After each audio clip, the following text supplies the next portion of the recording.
ہوا تھا.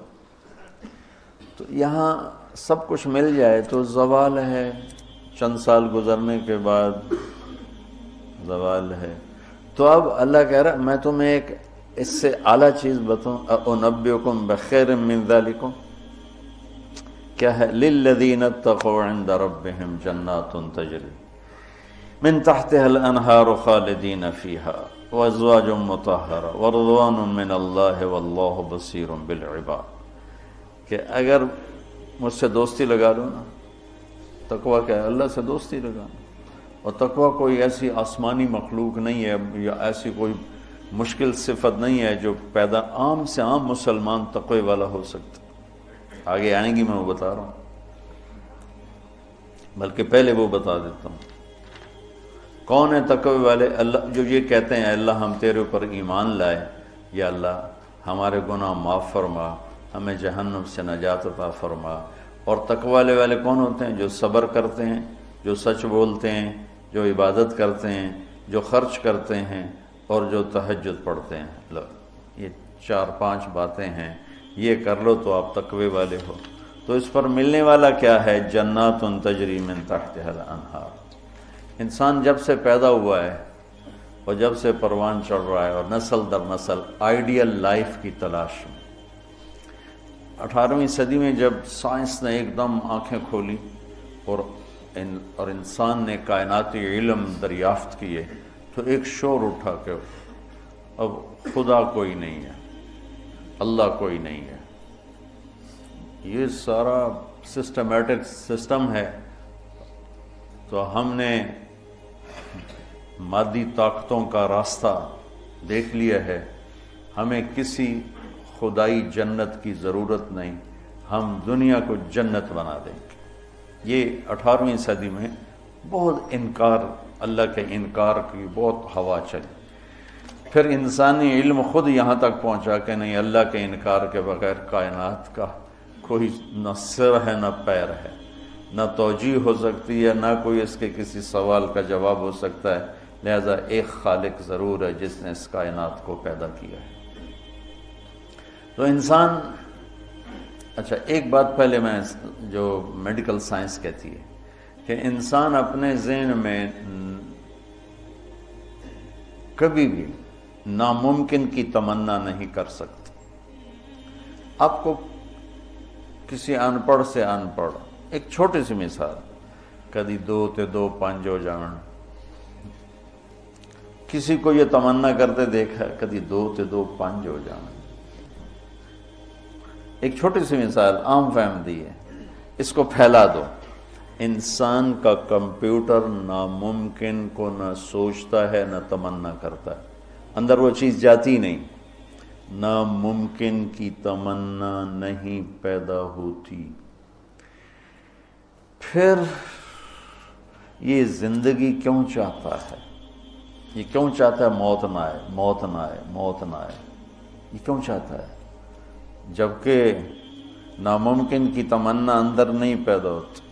یہ مستقل صحت کیوں مانگتا ہے، لمبی عمر کیوں مانگتا ہے، ہر وقت کی جوانی کیوں مانگتا ہے، ہر وقت کی خوشی کیوں مانگتا ہے، جبکہ یہ ساری چیزیں ناممکن ہیں. اس جہان میں ہر وقت کوئی خوش نہیں رہ سکتا، ہر وقت کوئی صحت مند نہیں رہ سکتا، مستقل کوئی زندہ نہیں رہ سکتا. پھر یہ ساری خواہشیں جو ابھرتی ہیں یہ بھی بتلاتی ہیں کہ کوئی جہان ایسا چھپا ہوا ہے جہاں زندگی ہے، موت نہیں، آئیڈیل لائف ہے اور کوئی دکھڑا نہیں. یہ خود، یعنی میں آپ کو سائنس کے لحاظ سے بات بتا رہا ہوں، اس کی ہمیں ضرورت کوئی نہیں، لیکن ابراہیم علیہ السلام نے کہا تھا وَلَٰكِن لِيَطْمَئِنَّ قَلْبِي، کہ دل کے اطمینان کے لیے یہ بھی ایک دلیل ہے عقلی اور سائنسی کہ انسان ناممکن نہیں سوچتا. تو پھر کیوں سوچتا ہے جوان رہوں، خوشیاں دیکھوں، غم نہ دیکھوں، موت نہ دیکھوں، عالی شان گھر ہو، عالی شان سواری ہو؟ یہ کیوں دیکھتا ہے کہ ایک جہان موجود ہے جہاں یہ عالی شان زندگی موجود ہے. وہ کہاں ہے؟ عند ربہم، وہ اللہ کے پاس. جنت کہاں ہے؟ 7ویں آسمان اس کی بیس ہے، 7واں آسمان. اور 7ویں آسمان سے بنتی ہے اور یوں اوپر جاتی ہے.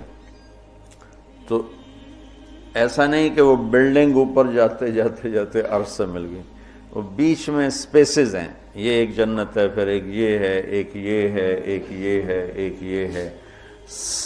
عرش کے ساتھ جا کر جو جنت مل گئی ہے کہ اللہ کا عرش اس جنت کی چھت بن گیا ہے، وہ ہے جنت الفردوس۔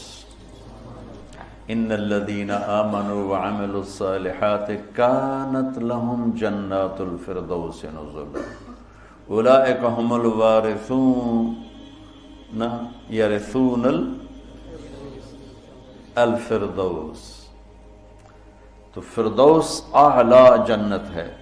اللہ نے ساری جنتوں کو بنایا کن کن کن، مطلب اللہ کو کن، اللہ کو بیٹھا کن کن نہیں آکھی جاندہ، یہ صرف ہمیں سمجھانے کے لیے، اللہ کو تو کن کہنے کی بھی ضرورت نہیں ہے، لیکن میرے نبی کا فرمان ہے باقی ساری جنت بنی میرے رب کے امر کے ساتھ، اور جنت الفردوس کو اللہ نے بنایا اپنے ہاتھوں کے ساتھ۔ تو یہ دنیا اللہ نے جس دن بنائی ہے، جس دن، اس سے لے کر آج تک اس کو ایک دفعہ بھی محبت سے نہیں دیکھا، اور جنت الفردوس کو جس دن بنایا ہے اس دن سے لے کر آج تک روزانہ دن میں 5 دفعہ رحمت کی نظر ڈالتا ہے۔ اور جنت الفردوس کو ہاتھوں سے بنایا ہے تو وہ کیا چیز بنی ہوگی؟ ہاتھوں سے بنایا ہے، وہ کیا چیز بنی ہوگی؟ جس دن بنایا تھا اس دن سے لے کر آج، اور آج سے جس دن اس میں جانا ہے، آنے والا زمانہ بھی موجود ہے، گزرا ہوا زمانہ کوئی 25 ارب سال ہے، 30 ارب سال ہے اس کائنات کو بنے ہوئے، تو اگر اسی عدد کو لے لیں تو میرے نبی کا فرمان ہے کہ اللہ جنت الفردوس کو روزانہ دن میں 5 دفعہ اس کا میک اپ کرتا ہے۔ پہلے سے 5 دفعہ جس چیز کا میک اپ ہو وہ کیا چیز بنے گی؟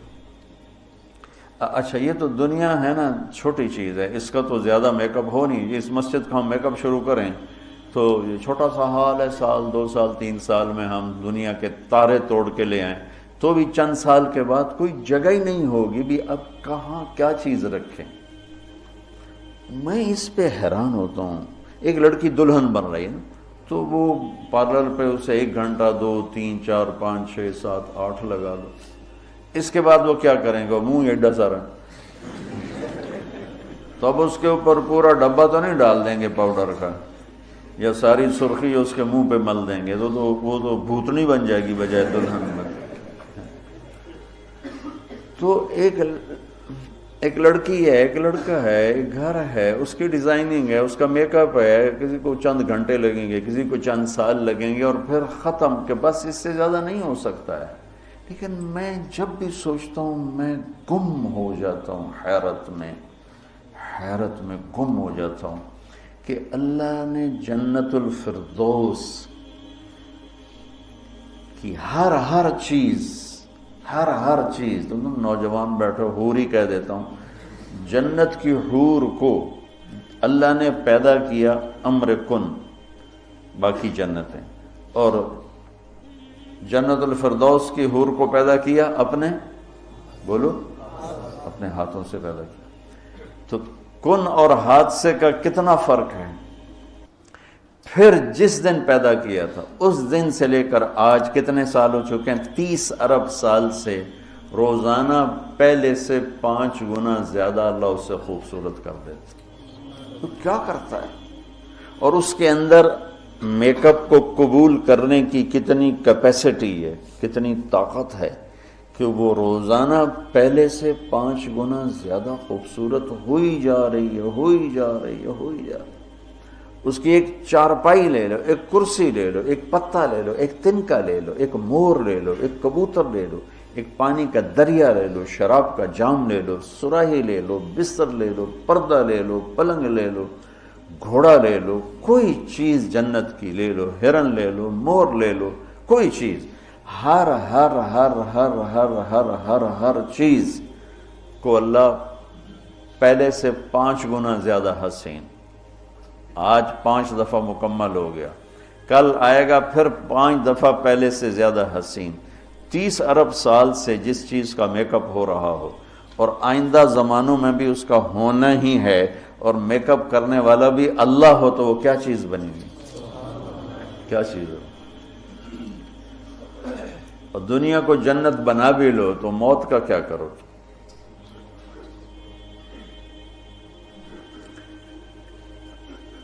ایک آدمی نے بہت عالیشان بنایا اپنا گیٹ گھر، تو میں اس کے ساتھ جا رہا تھا تو مجھ سے کہنے لگا مولانا صاحب اتنے ہی ویکھو اسی تو اتنے روپیے لا چھڑیں تسی ویندے ہی نہیں پے ہو، دیکھو میں نے کیا بنایا۔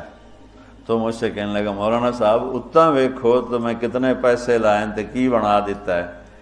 تو میرے بولنے سے نا پہلے خود ہی بول پہ پر مصیبت ہے مر جاونا ہے چھڑ جاونا، ساتھ ہی پر مصیبت ہے مر جاونا ہے چھڑ جاونا۔ میں کہا بھائی ہوں دس، تو آپ ہی دس دیتا ہے، میں ہوں ویک کی کرنا؟ تو کیا علاج کرنا؟ نوشیروان کے پوتے خسرو پرویز نے محل بنایا 11,000 پلر پر، 11,000 ستونوں پر محل بنایا، اور 10 سال نہیں رہ سکا اس میں، اور وہ محل زیر و زبر ہو گیا۔ کیسر نے شکست دی اور محل کو آگ لگا دی۔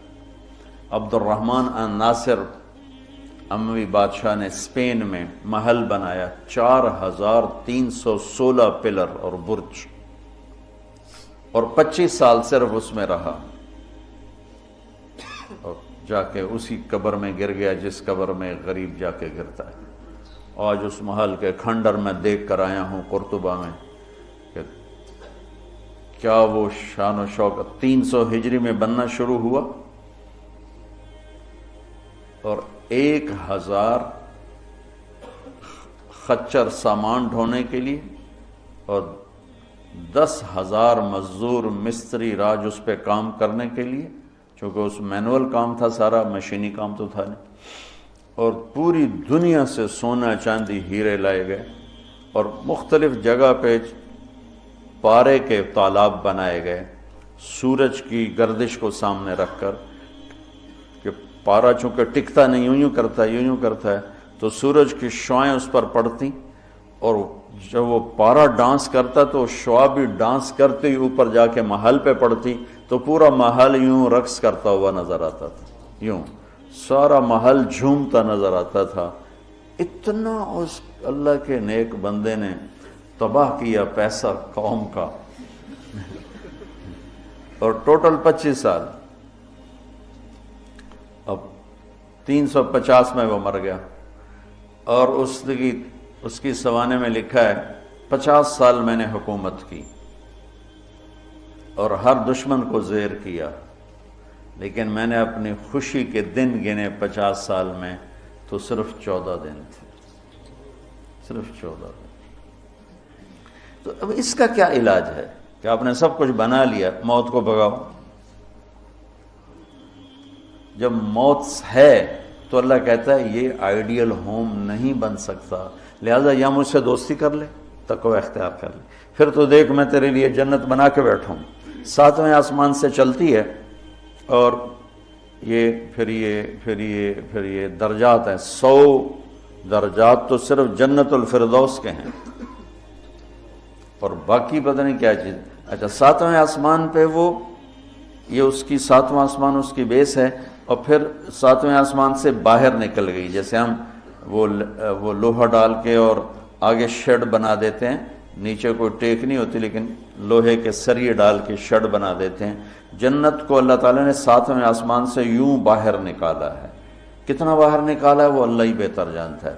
پھر اس کو اوپر اٹھایا ہے اور اپنے عرش کو اس کی چھت بنایا ہے۔ جنت الفردوس کے لیے اللہ کا عرش چھت ہے اس مسجد کی چھت کی طرح، اور باقی جنتوں کے لیے اللہ کا عرش چھت ہے آسمان کی طرح، آسمان کی طرح۔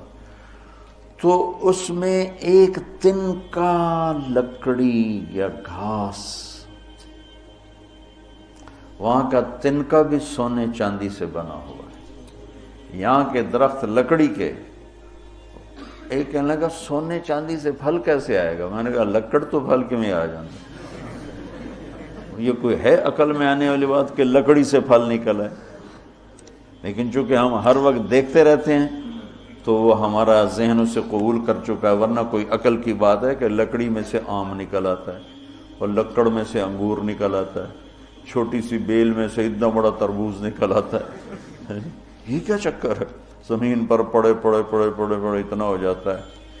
وہ کہتے ہیں کوئی فلسفی جا رہا تھا تو اس نے دیکھا اتنا بڑا تربوز زمین پہ پڑا ہوا اور آم لگے ہوئے درخت پر, تو کہنے لگا ایک ہی گل ہوئی, چھوٹے چھوٹے اتنے لا دیتے ہیں تو وڈے نو ہیٹھاں پاتا ہے.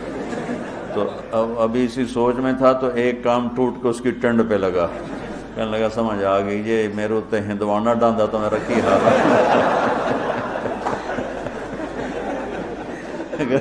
میرے اوپر یہ تربوز گرتا تو میرا کیا حال ہوتا, مجھے سمجھ میں آ گیا. تو اللہ نے ادنا ترین چیز جو لگائی ہے جنت میں سونا اور چاندی ہے, زمرد اور یاقوت ہے, ہیرا اور جوہر ہے. اور میں نے ملکہ برطانیہ کے محل میں دیکھا, اس کے تاج میں, ان کے محل میں عجائب گھر بنا ہوا تو ان کے تاج میں لگا ہوا تھا کوہ نور. لیکن اب اس کی وہ شان و شوکت نہیں رہی, چونکہ کاٹ کے تاج میں لگایا اور پھر 3 ٹکڑے کر کے آگے ایک پٹی میں رکھا ہوا تھا. یہ پورا جب ہیرا تھا تو دیوگری جنوبی ہند کی ایک ریاست تھی, اسے علاؤ الدین خلجی نے فتح کیا. تو جب مال غنیمت کے لیے خزانے کا دروازہ کھولا گیا تو اس میں یہ ہیرا پڑا ہوا تھا. تو علاؤ الدین خلجی کے منہ سے بے ساختہ نکلا کوہ نور, یہ تو نور کا پہاڑ ہے. تو اس سے اس ہیرے کا نام ہی کوہ نور پڑ گیا.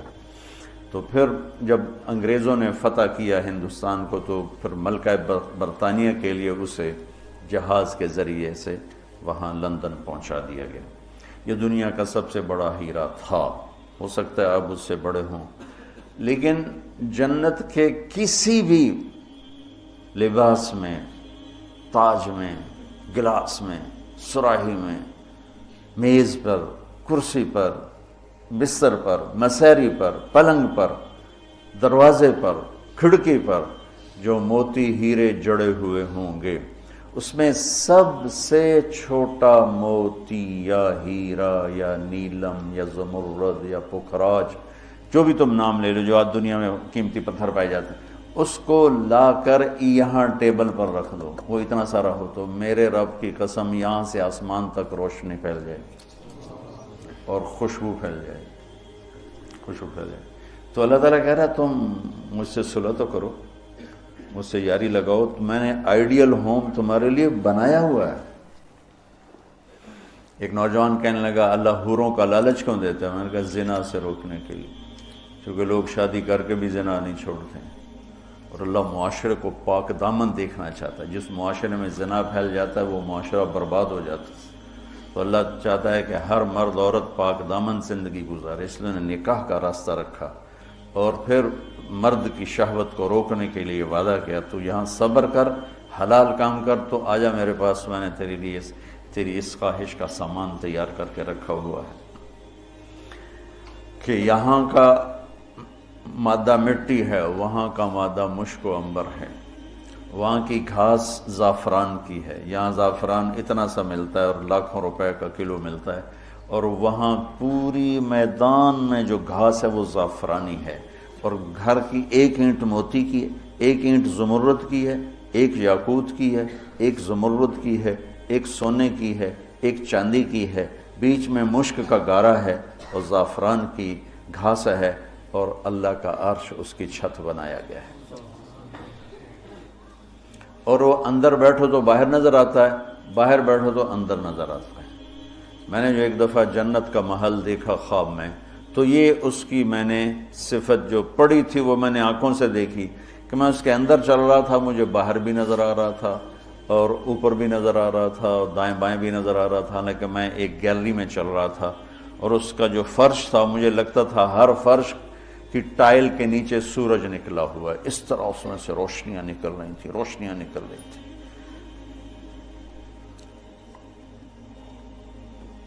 میں حور کو بیان کرتا ہوں جو ابن القیم نے لکھا ہے, لیکن جو میں نے دیکھی ہے وہ میں بیان نہیں کر سکتا. میں اس اب بھی دیکھ رہا ہوں,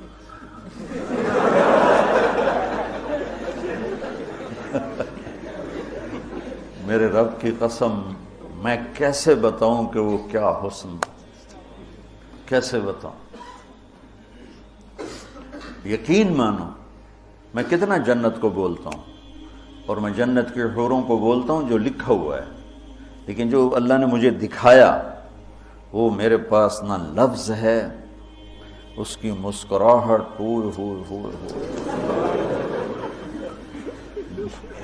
اگر وہ دنیا میں ہوتی تو میں تو ویسے مری فوت ہی ہو جاتا۔ اس لیے میرے نبی کا فرمان ہے کہ لولا ان اللہ قضا لأہل الجنت الا یموت لمات من حسنها وجمالها، اللہ نے جنت کی لڑکی کو ایسا حسن و جمال دیا ہے، اگر موت مرنا گئی ہوتی تو اس کو دیکھ کے آنکھیں برداشت نہ کرتی، کلیجے پھٹ جاتے، مر جاتی۔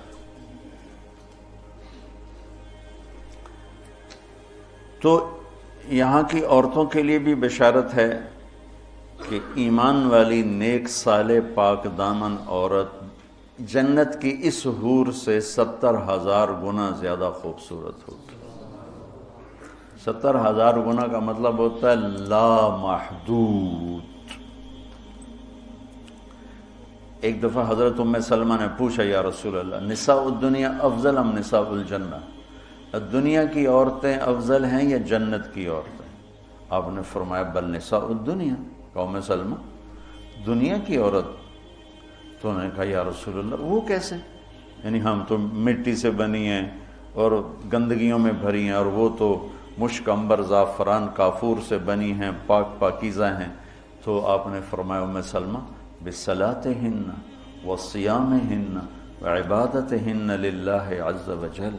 ام سلمہ یہ ان دنیا کی عورت نماز پڑھتی ہے، روزہ رکھتی ہے، اللہ کی بندگی کرتی ہے، اس وجہ سے اللہ البس اللہ وجوہہن النور، اللہ ان کے چہروں پہ اپنا نور ڈالے گا، واجسادہن الحریر، اور ان کے جسم کو ریشمی لباس سے سجائے گا، وامشاطہن الذہب، اور ان کی کنگھیاں سونے کی بنائے گا، ومجامرہن الالو، یہ میں نہیں دکھاتا یہ جو عود ہے الو، یہ پڑھن ایسا میں بیچارہ ماٹھا عود ہے، وہ تو جنت کا عود ہوگا، مجامر۔ کوئی دینا کوئی چیز پکڑنے کے لیے، یہ ٹیشو پیپر دے دو۔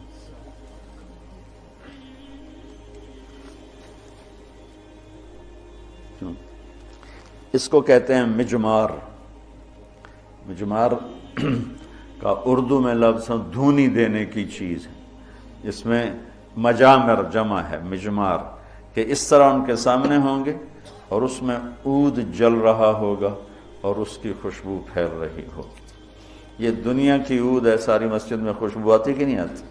ہم ماٹھی سی چیز ہے، تو وہ کیا چیز ہوگی؟ اور خوشبو ایک بہت بڑی یعنی فریش کرنے والی ایک نعمت اللہ نے بنائی ہے۔ دماغ کی غذا ہے خوشبو، آنکھوں کی غذا ہے سبزہ، اور دماغ کی غذا ہے خوشبو۔ اللہ تعالیٰ نے اس کو خوشبوؤں سے بھر دیا ہے۔ عرفہا لہم کا ایک ترجمہ ہے کہ جنت کو اللہ تعالیٰ ان کے لیے خوشبودار بنا رہا ہے۔ عرف خوشبودار بنانا، ایک اور ترجمہ بھی ہے لیکن ابھی اس کی مناسبت سے مجھے یاد آیا کہ عرفہا لہم، کہ آ جاؤ ایک دفعہ مجھ سے دوستی لگا کے، پھر ایسی جنت دوں گا جس میں خوشبوئیں خوشبو ہوگی، اور ایسی خوشبو ہوگی کہ یہ ادھر تو لگاتے ہیں اور تھوڑی دیر بعد ختم ہو جاتی ہے، وہ تمہیں ہمیشہ مہکائے رکھے گی اور تمہیں ہمیشہ تر و تازہ رکھے گی، خوش و خرم رکھے گی۔ تو اللہ تعالیٰ فرمایا تم میرے پاس آ جاؤ، تو تم جس آئیڈیل ہوم کو ڈھونڈتے ہو وہ میں نے تمہارے لیے تیار کیا ہوا ہے۔ تجری من تحتها الانہار، پانی یا انہار دریا کو کہتے ہیں کہ وہ دریا ہی دریا ہیں۔ اصل میں دریا ایک کنایا ہے، یہ ہے اس کے لیے خوبصورتی کے لیے کہ پانی سے حسن آتا ہے۔ لوگ سردیوں میں گرمیوں میں مری جاتے ہیں، ناران جاتے ہیں، لورالائی نہیں جاتے، فورٹ منرو نہیں جاتے، وہ بھی ٹھنڈا ہے لیکن وہ اتنا ویران ہے کہ اس پہ سبز نام کی شائی کوئی نہیں. اور کیوں نہیں ہے کہ پانی کوئی نہیں؟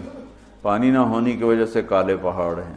مری ناران کاغان میں پہاڑ سرسبز ہیں کیونکہ وہاں پانی بہت زیادہ ہے. تو انہار انہار انہار، یہ اشارہ ہے خوبصورتی کی طرف. اور انہار دریا سے حدیث ایک یاد آ گئی، وصف الجنہ فی وصف الجنہ، یہ ایک مسقطی عالم کی لکھی ہوئی کتاب تھی، مجھے اچانک سے یاد آ گئی کہ وہ دریا میں ان کے بحری جہاز چلیں گے، ایک ایک جہاز اتنا بڑا ہوگا کہ پوری دنیا اس کے مقابلے میں حقیر ہوگی. دنیا پوری 24,000 کلومیٹر کی دنیا اس جہاز کے سامنے حقیر ہوگی. تو جب وہ اس جہاز پہ چڑھیں گے سیر کرنے کے لیے تو وہاں ان کے لیے الگ بیویاں ان جہازوں میں ہوں گی اور ان کو مچھلیاں گھیر لیں گی چاروں طرف سے. تو ان کو سلام کر کے کہیں گی اللہ کے دوست مجھے کھاؤ گے؟ وہ کہے گا کھاؤں گا. تو وہ پوچھے گی مچھلی کباب کھاؤ گے سالن کھاؤ گے؟ تو وہ کہے گا اتے تو آؤ اندر ہی گلنا کیتی چل. تو پھر وہ چھلانگ لگا کے اوپر آ جائے گی.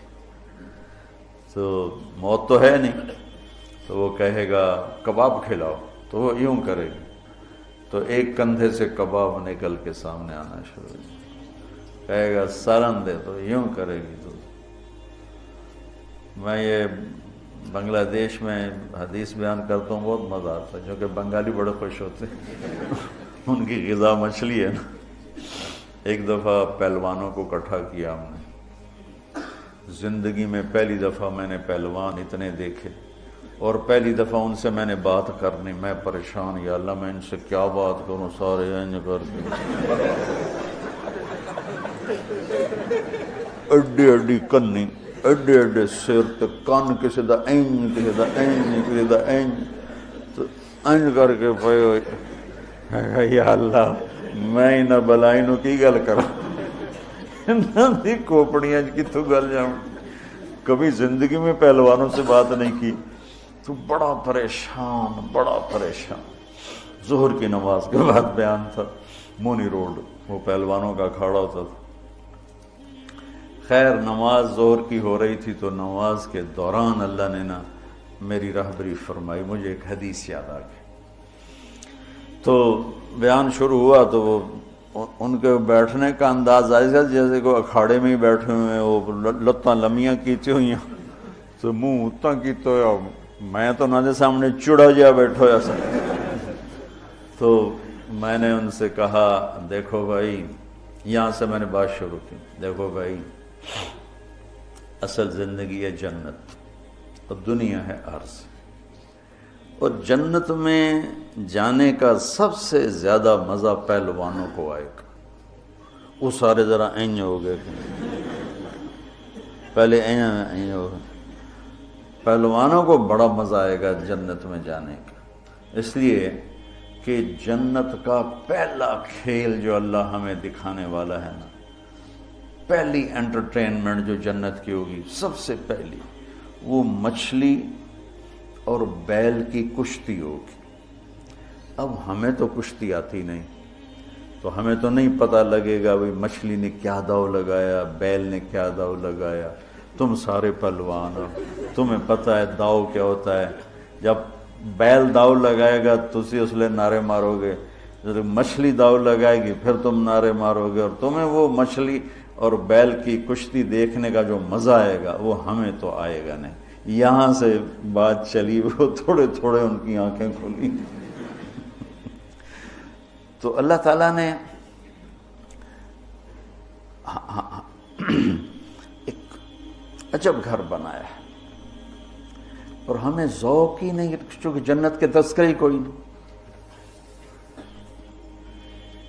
اور زندگی گزر گئی سفروں میں، جتنا عرب میں جذبہ ابھرتے دیکھا نا جنت کا، وہ اجمی تو ٹھنڈے برف کھا کے بیٹھے ہوں. ایک دفعہ میں تھوڑا فرق کرو، بس میں تھا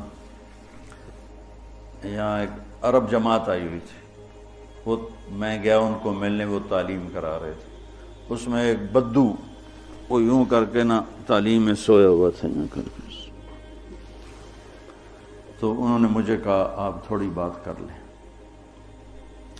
تو میں نے بات شروع کر دی، وہ سویا رہا، مجھے خیال آیا اس بابے نے اٹھاواں کہ میں، تو تھوڑی دیر کے بعد میں نے جنت شروع کی نا، تو وہ پہلے یوں ایسے سویا ہوا تھا بالکل، جب جنت شروع ہوئی تو اس نے مجھے یوں دیکھا، یوں ایک آنکھ سے دیکھا، ایک آنکھ، اور کافی دیر ایسے دیکھتا رہا، پھر یوں ہوا، پھر یوں ہوا،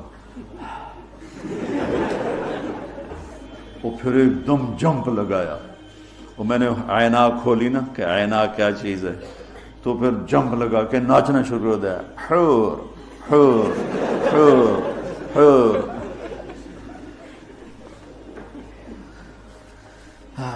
تو میرا رب کہتا ہے دوستی لگا لے، گھر تیار ہے، یہاں سونے چاندی کا گھر بھی چھوڑ کے ہی تو جاؤ گے نا، اور وہاں وہ گھر بنایا ہے جسے چھوڑو گے نہیں، ہمیشہ رہو۔